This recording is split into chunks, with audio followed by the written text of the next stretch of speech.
Cyber fraud 32,90,000 रुपए 7 transaction में निकाल लिए गए। अमीषा फूड प्रोडक्ट के मालिक फेडरिक के मुताबिक उनकी सिम को और वाईफाई कनेक्शन को डिस्कनेक्ट करते हुए अलग-अलग तौर पर 7 मरतबा bank of Baroda hitech city branch के अकाउंट से 32,90,000 की रकम निकाल ली गई।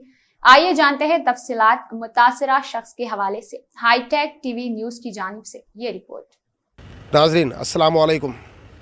हाईटेक टीवी न्यूज़ चैनल की जानिब से मैं फ़हीम साइबर क्राइम साइबराबाद पर हूँ। आज एक नए वाक़या आपके सामने जो है ना पेश करने जा रहे हैं, जो सिम को ब्लॉक करके 32,90,000 रुपये की रकम जो है ना 15 अटैम्प्ट में जो है ना निकाल ली गई। आइए जानते हैं हम तफसीलात।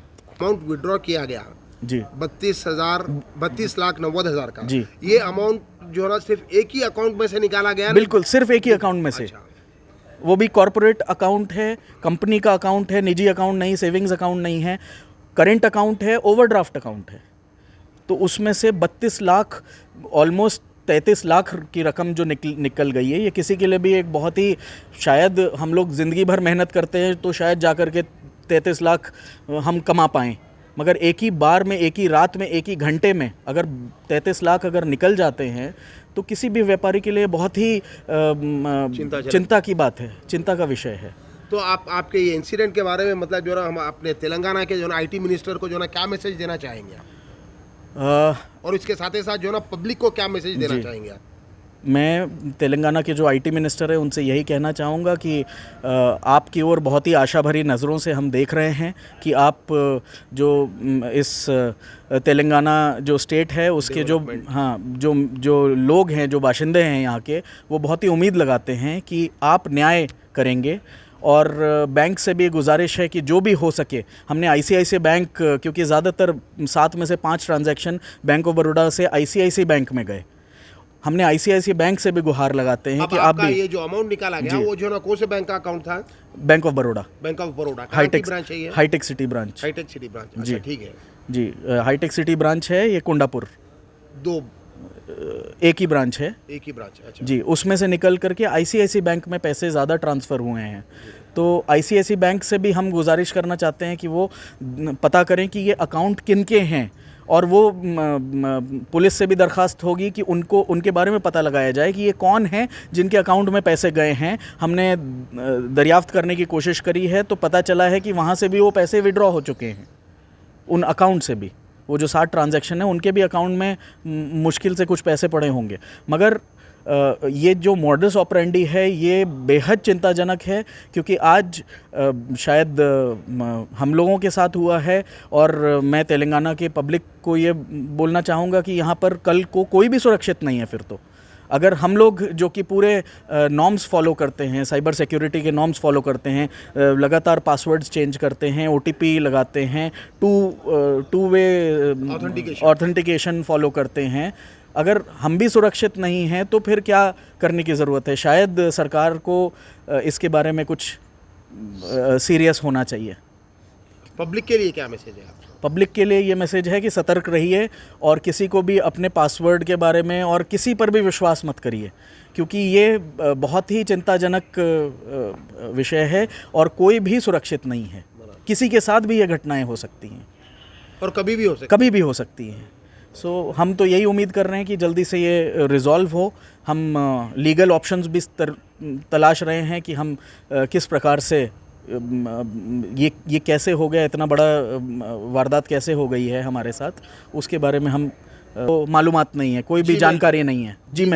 जीमेल का कंपनी अकाउंट है ना, उस पर भी कोई मालूमात नहीं है।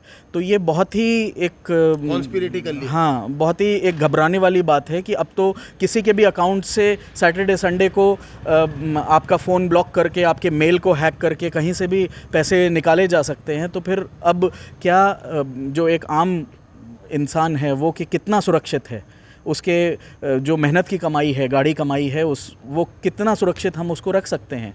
कि अगर हम बैंक में भी अपने पैसे को सुरक्षित नहीं रख सकते तो फिर हम पैसा कहाँ सुरक्षित रख सकते हैं? और ये तो कोई निजी अकाउंट नहीं है, ये पर्सनल अकाउंट नहीं, सेविंग अकाउंट नहीं, ये तो करेंट अकाउंट, ओवरड्राफ्ट फैसिलिटी का अकाउंट है। तो इस प्रकार से तो कोई भी क्रेडिट कार्ड, कोई भी हमारे जो कंपनी के क्रेडिट कार्ड्स हैं या पर्सनल क्रेडिट कार्ड है, कुछ भी सुरक्षित नहीं है। तो जनता क्या करे, कहाँ जाए, किससे कहे, कौन सुनवाई, किसके पास सुनवाई होगी हमारी? तो ये कुछ सवाल हैं हमारे जो हम बिल्कुल इससे जूझ रहे हैं। अभी भी बहुत हिम्मत करके साइबर क्राइम के पास आए हैं, ये उम्मीद लगाते हुए कि शायद वो लोग जो हैं उनको पकड़ा जाएगा, पुलिस जो है उनको एप्रीहेंड करेगी, आपका रिकवर किया जाएगा जी।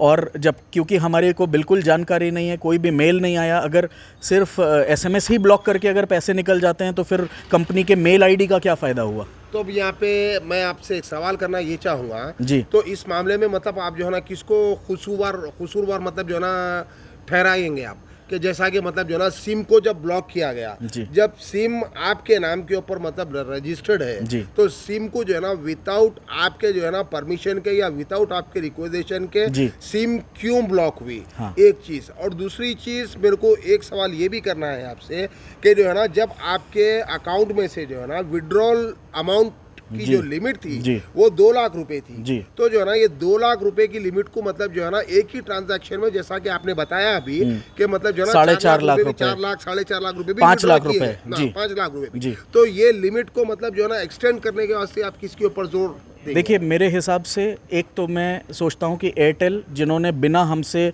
सलाह मशवरा के, बिना हमारे रिक्वेस्ट के उन्होंने हमारे सिम को किस प्रकार से ब्लॉक किया, क्या एयरटेल के पास अथॉरिटी है कि वो किसी के भी सिम कार्ड को ब्लॉक कर सकते हैं, बार कर सकते हैं? और उनके पास ऐसा कोई भी रिक्वेजिशन अगर वो हमें दिखाना चाहें तो मैं बहुत इंटरेस्ट से उसको देखूंगा कि मैंने तो कोई रिक्वेजिशन नहीं डाला था। क्या एयरटेल के सिस्टम को भी हैक किया गया? अगर बैंक में मेल्स हमें नहीं आए तो क्या बैंक के सिस्टम को भी हैक किया गया?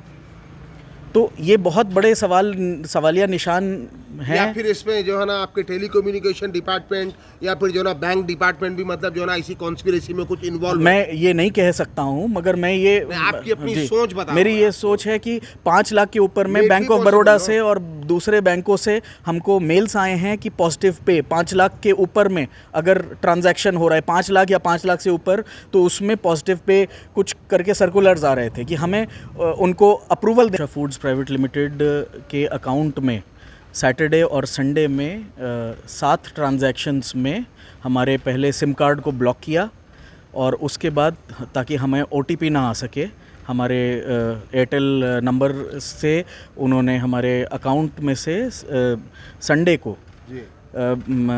तकरीबन 8 से लेके 8:30 बजे के बीच में रात में करीब 32,90,000 हमारे अकाउंट से निकाले, और 7 ट्रांजैक्शंस में उन्होंने ये निकाला है। इमीडिएटली हम लोग उस समय भी, उसको निकालने के पहले भी हमारा फ़ोन ब्लॉक हो गया था। अच्छा। तो हमने एयरटेल की हेल्पलाइन नंबर पे, कस्टमर केयर पे 121 पे फ़ोन किया और उनसे बोला कि इस नंबर को अनब्लॉक कीजिए, ये क्यों ब्लॉक किया गया है?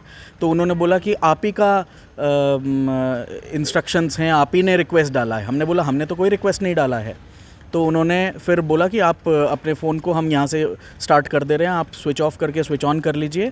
और जब हमने स्विच ऑफ करके स्विच ऑन किया तो तुरंत हमको SMSs आने लगे कि 4.5 लाख रुपए, फिर 5 लाख रुपए, फिर 4.5 लाख रुपए, ऐसे करके एक के बाद एक 7 ट्रांजैक्शन में 32,90,000 की एक बड़ी रकम है जो किसी भी बिजनेस ओनर को एक। वैसे जो है ना अमाउंट विड्रॉल की मतलब एक लिमिट होती है ना सब, 1 लाख रुपए के अंदर या 1 लाख रुपए से, तो आपकी जो है ना क्या लिमिट थी? RTGS में बिना हमारे OTP डाले हुए, बिना हमारा पासवर्ड डाले हुए RTGS हो ही नहीं सकता हमारे अकाउंट से। मगर ऐसा कोई भी वहाँ पर ना तो हमको OTP के SMS आ रहे थे, ना हमको, अगर SMS नहीं आ रहे थे, मेल पे भी हमें OTP रिक्वेस्ट नहीं आया। आपके जो है ना अकाउंट में से अमाउंट विड्रॉल की लिमिट क्या थी?